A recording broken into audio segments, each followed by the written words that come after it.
5 4 3 2 1. Xin mời.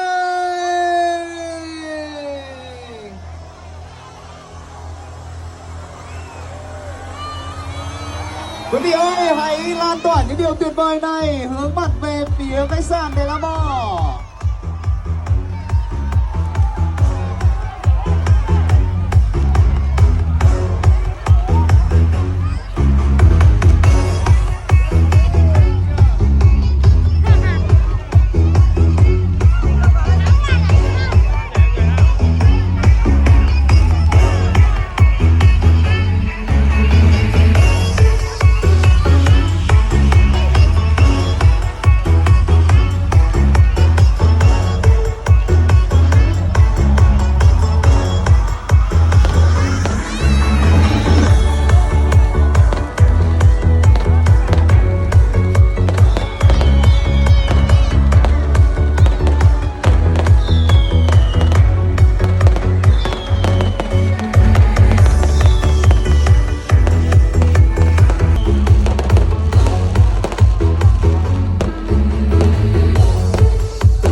dòng sông cùng em đã chạy về hướng đông, cùng ta về hai quê hương qua những phút giây của mẹ, còn bao người dù con vẫn chờ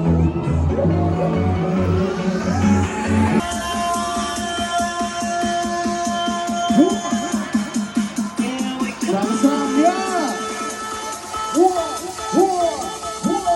One, two, three, let's go. Hey, sẵn ơi. Hôm tối